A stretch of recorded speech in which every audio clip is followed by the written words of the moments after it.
இப்போ அடுத்தது சொல்ல ஆரம்பிக்கிறார். அந்த காலையே பார்க்குறார். முன்னால் ஒரு ஸ்லோகத்தில் அந்த பாதத்திலேயே நான் தங்கி விடுகிறேன்னு கேட்டார். இப்போ அங்கே தங்கிட்டார்னு தெரியறது. ஏன்னா இப்போ சுற்றி எங்கே வராருன்னா அந்த பாதங்கள்லேயே வந்துட்டுருக்கார். விதவிதமாக அந்த பாதங்களை பார்க்கிறார். இந்த பாதம் எங்கெல்லாம் போகிறது, இந்த பாதம் எங்கெல்லாம் போகிறது. ஏஷ்யத் ஏஷ ஜனிம் மனோஸ்ய கடினம் தஸ்மின் நடத்தி இதி. திரும்ப திரும்ப பிறக்கிறேன். ஏஷ்ய ஏஷ்ய நான் திரும்ப திரும்ப ஜனிம் சுற்றி இப்படியே பிறக்கிற இந்த ஜென்மம், இந்த ஜென்மத்தை இவன் பெறப்போகிறான். இந்த ஜென்மத்தில் இவனுடைய மனசு எப்படி இருக்க போகிறதுன்னா கடினமாக இருக்க போகிறது. மனோஸ்ய கடினம். அந்த மனசில் நான் ஆடப்போகிறேன். தஸ்மின் நடனி இதி, நடனம் செய்ய போகிறேன்.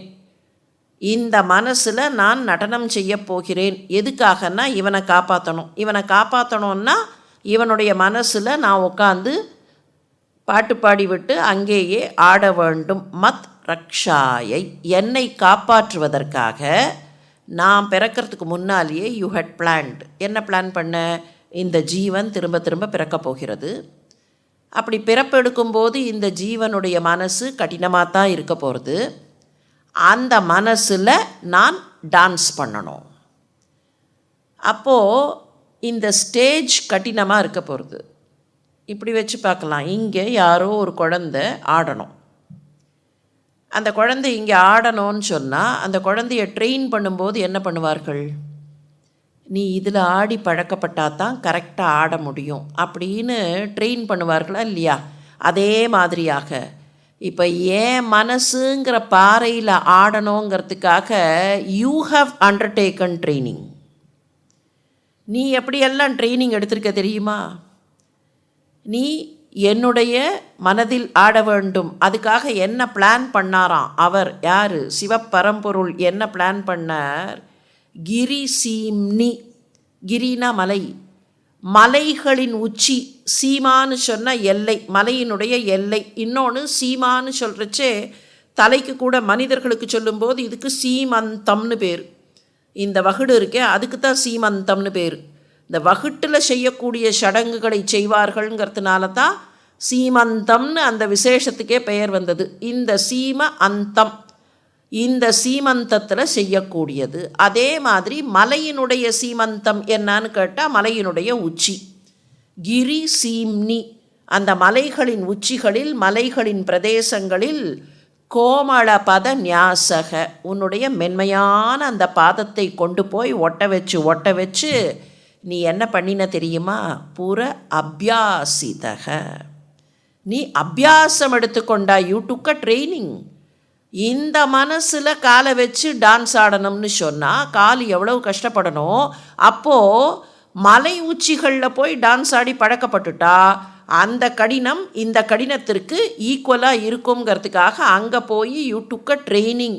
அங்கே போய் உன்னை அபியாசம் கொடுத்து உனக்கு பயிற்சியை கொடுத்து கொண்டாய்.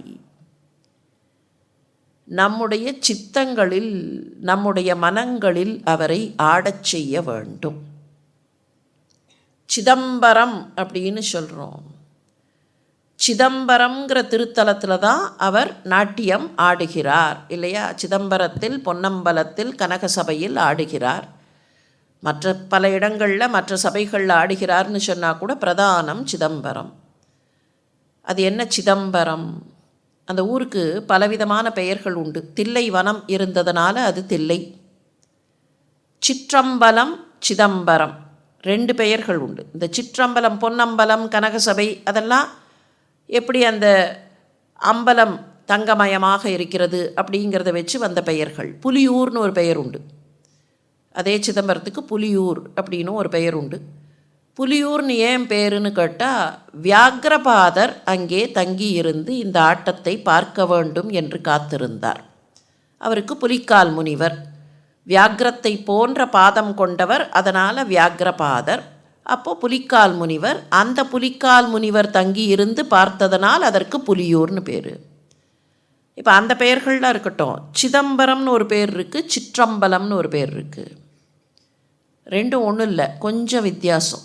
There is a subtle difference அங்கே. சிற்றம்பலம் அப்படின்னா சின்ன அம்பலம்னு அர்த்தம். பேரம்பலத்தில் ஆடுகிற ஆட்டத்தை சிற்றம்பலத்தில் ஆடுகிறார். கேட்டாரல்யா, எனக்கு கண்ணால் உன்னோட பாதத்தை பார்க்கணும். நீ கண்ணுக்கு தெரியாமல் எல்லா இடத்திலேயும் இருக்கிறாய், ஆனால் என்னோட கண்ணு ரொம்ப சின்ன கண்ணு. அந்த கண்ணுக்கு புரியணும்னா நீ ஏதோ ஒரு வடிவத்தில் வரணும். வடிவமே இல்லாமல் நிற்குணம்னு சொன்னால் எனக்கு புரியாது. அதுக்காகத்தான் உன்னுடைய பாதத்தை காட்டு. பேரம்பலத்தில் ஆடுகிற ஆட்டம்னு சொன்னால் யூனிவர்ஸில் எல்லா இடத்துலையும் இருக்கக்கூடிய அந்த அசைவுகள், அந்த அசைவுகளை ஒரு சின்ன அம்பலத்தில் நமக்கு புரியணுங்கிறதுக்காக நடராஜராக வந்து ஆடிக்காட்டுகிறார். ஆனந்தகுமார சுவாமிங்கிற ஒரு பேரறிஞர் அவர் சொன்னார், தி மேக்ரோகாஸ்மிக் டான்ஸ் இன் மைக்ரோகாசம் அப்படின்னார். அங்கே மேக்ரோகாசமில் பெருசாக இருக்கிற அந்த பிரபஞ்சத்தில் ஆடுகிற ஆட்டத்தை, எல்லா அசைவுகளுக்கும் காரணம் அவர் தானே. ஆட்டுவித்தால் யாரொருவர் ஆடாதாரேனா, எல்லா அசைவுகளுக்கும் நீ தான் காரணம். நீ தான் அவற்றையெல்லாம் ஆட்டுவிக்கிறாய். ஆனால் அந்த அசைவுகள்லாம் எங்களுக்கு புரியணுங்கிறதுக்காக you come as a dancer. சின்ன அம்பலத்தில் வந்து ஒரு டான்ஸராக இப்படித்தான் ஆட வேண்டும், இதுதான் மூமெண்ட்னா இப்படித்தான் இருக்கும் அப்படின்னு எங்களுக்கு காட்டுகிறாய். இது சிற்றம்பலம். சிதம்பரம் அப்படின்னா சித் அம்பரம். அம்பரம்னு சொன்னால் ஆகாசம்னு அர்த்தம். அம்பரம்னு சொன்னால் ஆடைன்னு அர்த்தம். அம்பரம்ங்கிற வார்த்தைக்கு முதல்ல அர்த்தம் ஆடை. பூமிக்கு வானம் ஆடை. அதனால தான் வானத்திற்கு, ஆகாசத்திற்கு அம்பரம்னு பேர் வந்தது. அது ஆடையாக இருக்கிறது. சித் அம்பரம்னா சிதாகாசம். இந்த சித்தம் அப்படிங்கிற ஆகாசம் இருக்கே, அந்த ஆகாசத்தில் அவரை ஆட வைக்க வேண்டும். சகசிராரத்தில் ஆட வைப்பது அப்படின்னு வச்சுட்டாலும் சரி, பிரம்மரந்திரத்தில் ஆட வைப்பது, அவரவர்கள் முறைப்படி எப்படி வச்சுட்டாலும் அந்த சிதாகாசத்தில் எங்கேயோ ஆடிக்கொண்டிருக்கிற அவரை சிதாகாசத்தில் ஆடச் செய்வது. அப்போ சிதாகாசங்கிறது எங்கேயோ இல்லை, சிதாகாசம் இங்கே இருக்குது, இங்கே கொண்டு வந்து ஆட வைக்க வேண்டும். இதுதான் நோக்கம். அப்படி ஆட வைக்கும்போது இப்போ அவருக்கு, ஆச்சாரியருக்கு என்ன அதில் ஒரு சின்ன வருத்தம் வந்ததுன்னா, ஏன் சிதாகாசம் ரொம்ப கல்லாக இருக்கக்கூடிய இடம், அது வந்து அதை ரொம்ப மழுமழுன்னு பண்ணியெல்லாம் எனக்கு வைக்க தெரியல. அந்த மழுமழுன்னு இல்லாமல் கல்லு கல்லாக இருக்கிற இந்த சிதாகாசத்தில், இந்த உள்ளத்தில், இந்த சித்தத்தில் ஆட வேண்டும் என்பதற்காக நீ என்ன பண்ணிட்டேன்னா, இவனுக்கு தெரியாது இதையெல்லாம் எப்படி வைக்கணும்னு, இவனுக்கு தெரியாது. நான் முதல்ல இந்த மாதிரி கரடு முரடாக இருக்கிற ஒரு அரங்கத்தில் ஆடுவதற்கு let me train myself அப்படின்னு நீ அதற்கு அபியாசம் எடுத்துக்கொண்டாய். நே சேத் திவ்ய கிரகாந்தரேஷு சுமனஸ்தல்பேஷு வேத்யாதிஷு பிராயசத்த ஷிலாதலேஷு நடனம் கிம் அர்த்தம் தவ. இல்லைன்னா நீ எங்கெல்லாம் ஆடி இருந்திருக்கலாம். ஏன் தெரியுமா இதை சொல்கிறேன் அப்படின்னார். ஏன் தெரியுமா யூ ஹவ் டேக்கன் ட்ரைனிங்னு சொல்கிறேன். நீ எங்கே ஆடுற? மலையிலெல்லாம் போய் ஆடுற. எதுக்கு நீ மலையில் ஆடுற? நீ எங்கே ஆடி இருக்கணும்? திவ்ய கிரகங்களில் ஆடியிருக்க வேண்டும். திவ்ய கிரகாந்தரேஷு சுமனஸ்தல்பேஷு. சுமனம் அப்படின்னா பூன்னு அர்த்தம், மலர்கள். மலர்கள் படுக்கையில் மலர்களை அப்படியே நிறைய வச்சு on a bed of flowers நீ ஆடி இருந்திருக்கலாம். வேத்யாதிஷு நல்ல அழகான இடங்கள், வேதிகைகள் இருக்கக்கூடிய நல்ல ஒரு குவாட்ராங்கிள் ஆர் ட்ரையாங்கிள் அந்த மாதிரி இருக்கக்கூடிய, யாகம் செய்யக்கூடிய அற்புதமான வேதிகைகள். யாகம்னா அங்கே நெருப்புங்கிறதுக்காக இல்லை, அந்த வேதிகைக்காக போடுவதற்கு. எப்படி நம்ம சிஸ்டத்தில் முதல்ல இந்த ஷேப்ஸ் ட்ரா பண்ண ஆரம்பித்தார்கள்னா only for the sake of the வேதிகை, ஆல்டருக்காகத்தான் முதல்ல ஆரம்பித்தார்கள். அதை வச்சு தான் அதுக்கப்புறம் அந்த ஏரியா கேல்குலேஷன், ட்ரையாங்கிள் எப்படி இருக்கும். இப்போ நம்ம சொல்கிறோம் இல்லையா, அந்த வேதிக் சிஸ்டத்தில் they knew all the geometric figures. அதுக்கு எப்படி கேல்குலேட் பண்ணுறது, ஏரியா எப்படி கேல்குலேட் பண்ணுறது, what is the value for pi, இதெல்லாம் தெரிஞ்சிருந்தது அப்படின்னா இது எப்போ ஆரம்பிச்சுதுன்னு கேட்டால், இந்த வேதிகைகளை செட்டப் பண்ணுறதுக்கு தான் அதை ட்ரையாங்கிளாக போடணும், அதை குவாட்ராங்கிளாக போடணும், அப்போ எவ்வளவு ஏரியா இருக்கணும், இந்த ஏரியா இதை எக்ஸீட் ஆகக்கூடாது, அந்த ஏரியா இதை விட குறைச்சலாக இருக்கக்கூடாது, இந்த மாதிரி எல்லாம் பண்ண வேண்டி வந்தபோது தான் இந்த ஷேப்ஸ் எல்லாம் கொண்டு வந்தார்கள். அப்போது இங்கே வேத்யாதிஷுங்கிறார். அதுக்கு என்ன அர்த்தம்னா அழகான அமைப்புகள் இருக்கக்கூடிய இடங்கள். ஏன் அங்கே வேதத்தை பற்றியோ வேதிகையை பற்றியோ வருகிறது? நல்ல இடங்கள்னு சொல்கிறதுக்கு ஒரு நல்ல இடத்துல அப்படின்னு சொல்லிட்டு போகலாமே அப்படின்னா, இந்த நல்ல இடம்ங்கிறதே வேதிகையிலேருந்து வரக்கூடியது, வேதிகையிலேருந்து வரக்கூடிய ஷேப்ஸ். அதனால் அந்த மாதிரியாக அழகாக இருக்கிற ஒரு அரங்கம் எப்படி இருக்கலாம்? நல்ல பர்ஃபெக்டாக ஒரு ஸ்கொயர் இல்லை ஒரு அழகான ரெக்டாங்கிள், அங்கெல்லாம் ஆடுறதை விட்டுட்டு நல்ல சமதரையாக, வேதிகைக்காக சமதரையாக பண்ணியிருக்கக்கூடிய இடம், அதையெல்லாம் விட்டுட்டு இந்த கரடு முரடாக இருக்கிற ஷிலாதலேஷு, ஷிலைனா பாறை, பாறை இருக்கிற இடத்துல போய் ஆடின்ட்டுருக்கியே, ஏன் நீ பாறை இருக்கிற இடத்துல ஆடுறேங்கிறதுக்கு எனக்கு இப்போ காரணம் தெரிஞ்சு போச்சு. எதுக்காகனா, you are getting train to dance inside my சித்தம். அதுக்கு ட்ரைனிங் எடுக்கிறதுக்காக இப்படி போய் மலையாக பார்த்து எந்தெந்த மலை இருக்கோ அந்த மலையிலெல்லாம் போய் ஆடிக்கிறாய். வெறும் மலையா? வெள்ளி பனிமலை வேற, பனி வேற. நீங்கள் வெறும் மலையிலேயே பாறை காலை கஷ்டப்படுத்தும். இதில் அந்த பனியினுடைய சில்லு எங்கே இருக்குன்னு தெரியாது. அது குத்துத்துனா முள்ளு குத்துறா மாதிரி இருக்கும்.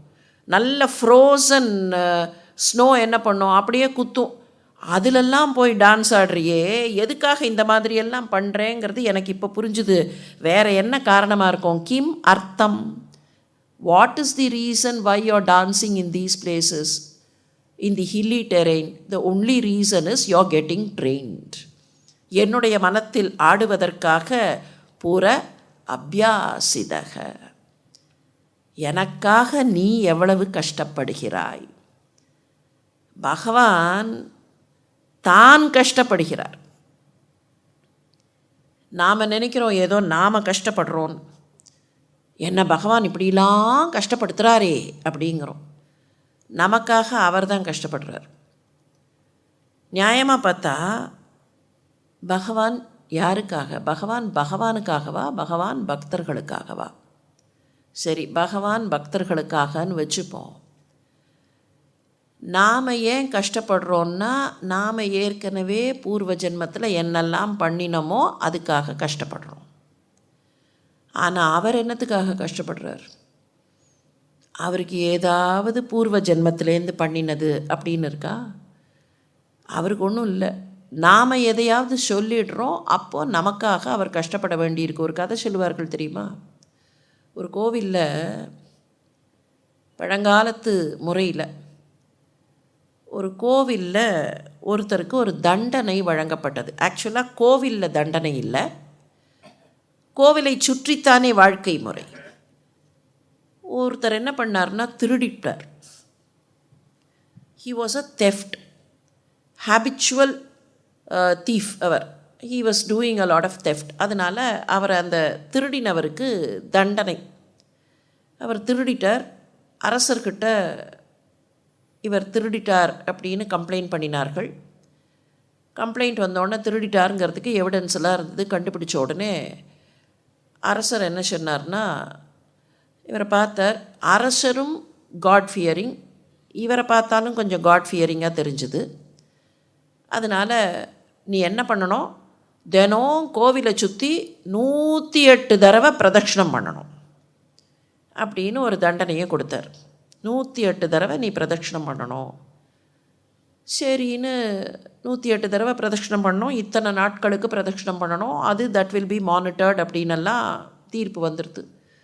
சரின்னு இவர் பிரதட்சணம் பண்ணுறதுக்காக போவார். இவருக்கு என்ன பிரச்சனைனா, இவருக்கு இருந்த ஒரே சோர்ஸ் ஆஃப் இன்கம் இந்த மாதிரி திருடுறது தான், வேறு சோர்ஸ் ஆஃப் இன்கம் இல்லை. அதனால் அவசரமாக பிரதட்சணத்தை முடிச்சுட்டு திருடுறதுக்கு போனோம். அதுக்காக வேக வேகமாக ஓடி அந்த பிரதட்சணத்தை பண்ணுவார். ஒரு 2-3 நாள் ஆனதுக்கப்புறம் பார்த்தா யாரோ பக்கத்தில் எங்கேயோ கூடவே ஓடி வர மாதிரி, ஏதோ ஒரு நமக்கு பின்னாலேயே யாராவது நடந்து வந்தால் ஒரு ஃபீலிங் இருக்குமா இல்லையா, அந்த மாதிரி யாரோ பின்னாலேயே வரா மாதிரி ஒரு ஃபீலிங் இருந்தது. சரி நம்ம தான் ஏதோ தப்பாக நினைக்கிறோம் போல இருக்குன்னு அன்றைக்கி ஓடிட்டார். அடுத்த நாள் பார்த்தா அடுத்த நாளும் அதே மாதிரி. ஏன்னா இவருக்கு திரும்பி பார்க்கறதுக்கு டைம் இல்லை, சீக்கிரமாக ஓடிட்டு முடிச்சுட்டு போகணுமே அப்படிங்கிறதுனால. ஒரு 4-5 நாள் ஆனதுக்கப்புறம் ஹீ டிசைடட் நத்திங் டூயிங், நான் திரும்பி பார்க்குறேன், யார் எனக்காக ஓடி வரா, என் பின்னால் யாரோ, ஒருவேளை என்ன மாதிரி இன்னொருத்தம் போல இருக்குது, இப்போ அவனோட டெரிட்டரி என்னன்னு தெரியல, 2 பேரும் டெரிட்டரி ஒரே டெரிட்டரியில் போய் திருடினா கிடைக்காத விஷயம், அதனால் நம்ம பார்க்கணுன்னு யார் என்ன மாதிரி இந்த மாதிரி ஒரு தண்டனை பெற்றவன் யாருன்னு திரும்பி பார்த்தா பகவான் ஓடின்னு இருந்தார். பகவான் ஓடின்னு இருந்தார். நீ என்னத்துக்கு ஓடி வர, நீ என்னத்தை திருடின அப்படின்னு நின்று கேட்டார். தாங்க முடியல அதுக்கு மேலே. பகவான் சொன்னாராம், ஏன்பா நீ தினம் திருடிட்டு அதில் எனக்கு கொஞ்சம் என் உண்டியலில் போட்டியா இல்லையா, என்னையும் பங்குதாரராக சேர்த்துண்டியா இல்லையா, அப்போ உன்னோட தண்டனைக்கு நானும் பங்குதாரராக அந்த தண்டனையை அனுபவிக்க வேண்டாமா அப்படின்னாராம். அப்போ நாம் சொல்கிற பல விஷயங்களில் பகவானை கஷ்டப்படுத்துகிறோம், நமக்கே தெரியாது. நாம் கஷ்டப்படுறதா நினைக்கிறோம், ஆனால் நமக்காக பிரயத்தனம் எடுப்பதில் அவர்தான் நிறைய கஷ்டப்படுறார். ராமாயணத்தை பற்றி ஒரு கதை உண்டு. ராமாயணம் ஆரம்பிக்கிறதுக்கு முன்னால் ராவணனால் ரொம்ப கஷ்டம் அப்படின்னு போய் எல்லாரும் சொன்னார்கள். ஓகே நான் வரேன், போயிட்டு வாருங்கள், வர வேண்டிய நேரத்தில் வரேன்னு வாக்கு கொடுத்துட்டார். வாக்கு கொடுத்ததுக்கப்புறம் ரொம்ப நாள் ஆச்சு வரல. இப்போ இவர்களுக்கு இன்னும் கஷ்டமாக இருந்தது. நாங்கள் போய் சொல்லிட்டு வந்தோமே, எங்களை பற்றி அக்கறையே இல்லையா, எங்களை கவனிக்கவே இல்லையே, விட்டுட்டாரே அப்படின்னு மறுபடியும் போனார்கள். பிரம்மா அழைச்சுட்டே போனார்கள். போய் நின்ன உடனே என்னான்னார், இல்லை வரேன்னு சொன்னீர்களே இன்னும் வரலையே. சரி வரேன், இல்லை கொஞ்சம் சீக்கிரம் வந்தால் பரவாயில்ல, எங்களுக்கு ரொம்ப கஷ்டமாக இருக்குது, தாங்க முடியல, ராவணன் எங்களை ரொம்ப கஷ்டப்படுத்துகிறான். அப்படியா அப்படின்னு இந்த பக்கம் தேவர்களெல்லாம் கேட்டுட்டு அந்த பக்கம் அப்படி திரும்பினார். பிரம்மா அங்கே நின்றுட்டு இருந்தார். அப்படி பிரம்மாவை ஒரு ஓரக்கண்ணால் ஒரு பார்வை பார்த்துட்டே கேட்டார் இந்த பக்கம் தேவேந்திரன்கிட்ட, இந்த ராவணனுக்கு எவ்வளவு நாள் ஆயுசு அப்படின்னார். ராவணனுக்கு எவ்வளவு நாள் ஆயுசுன்னார். தேவேந்திரன் அப்படி பார்த்தான். பிரம்மாவுக்கு விஷயம் தெரிஞ்சு போச்சு. அப்படி தலையை குனிஞ்சின்றார். பிரம்மா தலையை குனிஞ்சாலும் பிரச்சனை தான். நாம் தலையை குனிஞ்சினோன்னா நம்ம தலை அப்படி கீழே போயிடும். பிரம்மாவுக்கு 4 தலை, இப்படி குனிஞ்சாலும் ஏதோ ஒரு தலை பார்த்துட்டுருக்கோம். சொல்லுங்கள்னர் பிரம்மா கிட்ட மறுபடியும். தேவேந்திரனுக்கு புரியல என்ன கேட்குறார், ஏன் கேட்குறார்னு. பிரம்மா மெல்ல முணுமுணுத்தார்.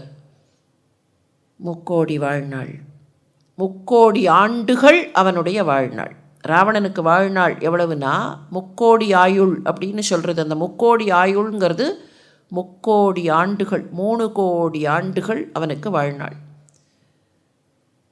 3 கோடி ஆயுள் எக்கோடி யாராலும் வெலப்படா எனக் கொடுத்த வரம். 3 கோடி வாழ்நாள் முயன்றுடைய பெரும் தவம், எக்கோடி யாராலும் வெலப்படா எனக் கொடுத்த வரம். இந்த வரத்தை யார் கொடுத்தார்கள்? அதுதான் அந்த கேள்விக்குள்ளே இருக்கிற இம்ப்ளிகேஷன். 3 கோடி வாழ்நாள் அப்படின்னு பிரம்மா முணுமுணுத்தோடனே இதை யார் கொடுத்ததுன்னார். நான் தான் கொடுத்தேன்னார் பிரம்மா. பிரம்மா தான் ராவணனுக்கு 3 கோடி வாழ்நாள் கொடுத்தவர். 3 கோடி வாழ்நாள் முடிஞ்சு போச்சா அப்படின்னார். அடுத்த கேள்வி. இல்லை, சிரிச்சுண்டே சொன்னாராம் பகவான், 3 கோடி வாழ்நாள் முடிகிற அன்னைக்குத்தான் அவன் அழியணும். அதுக்கு முன்னால் அவனை அழிச்சிட்டா, முன்னாலேயே அவனை அழிச்சிட்டா என்ன ஆகும் தெரியுமா? பிரம்மாவை யாரும் இனிமேல் நம்ப மாட்டார்கள். அதனால் பிரம்மா கொடுத்த வரம் பொய்ன்னு ஆயிடுமா இல்லையா? அதுக்கப்புறம் யாராவது பிரம்மாவை நம்புவார்களா? அப்போ என்ன பண்ணணும்? ரீட்ரோகிரேடில் கால்குலேட் பண்ணணும்.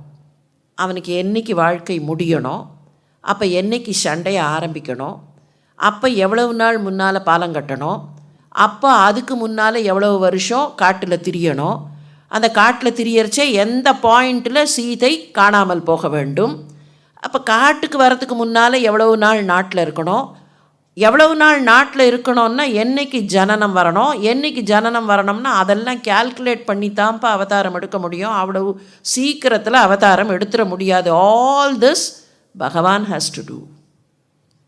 எங்களுக்காக எங்களை காப்பாற்றுன்னு கேட்டுடுறோம். ஆனால் அதை பண்ணுறதுக்கு அவர் எவ்வளவு பிரயத்தனம் பண்ண வேண்டியிருக்கு. அந்த ஒரு சின்ன பையன் சொல்லிட்டான், எங்கடா இருப்பார், உங்கள் ஹரி எங்கடா இருப்பார்னு கேட்டார் அப்பா. தூணிலும் இருப்பார் துரும்பிலும் இருப்பான்னா. தூணிலும் இருப்பார் துரும்பிலும் இருப்பார்னு அவன் சொல்லிட்டான். அவன் சொல்லி முடித்த உடனே திக்கு திக்குன்னது யாருக்குன்னா சாக்ஷாத் ஹரிக்கு.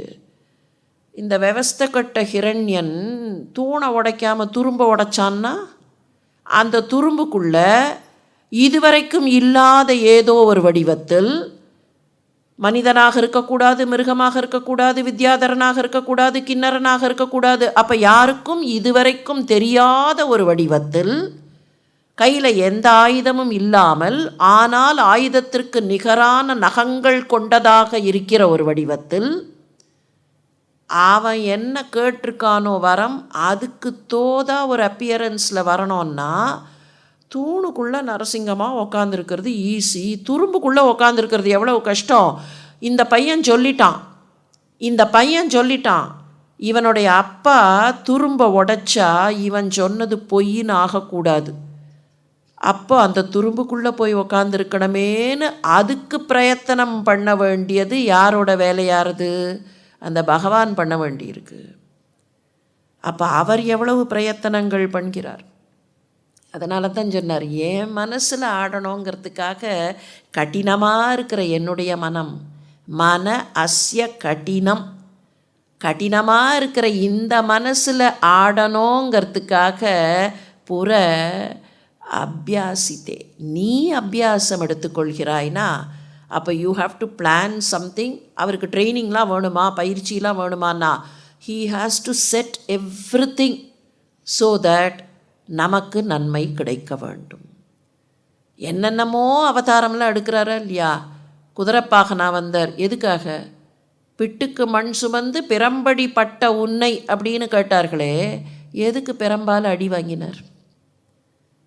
நமக்கு சில விஷயங்களை காட்டணுங்கிறதுக்காக, இந்த மனிதர்கள் நன்றாக வாழ வேண்டும்ங்கிறதுக்காகத்தானே எல்லை இல்லாமல் இருக்கிற அவரை அப்படி பிடிச்சி ரெஸ்ட்ரிக்ட் பண்ணி அவர் அந்த ரெஸ்ட்ரிக்ஷனுக்குள்ளே வந்து நமக்காக இவ்வளவு கருணை காட்ட வேண்டும்னா அதுக்கெல்லாம் நீ ட்ரைனிங் எடுத்துக்கிற போல இருக்குது. அதனால தான் இந்த மலைகளிலெல்லாம் சஞ்சாரம் செய்கிறாய்ன்னு சொல்லிட்டு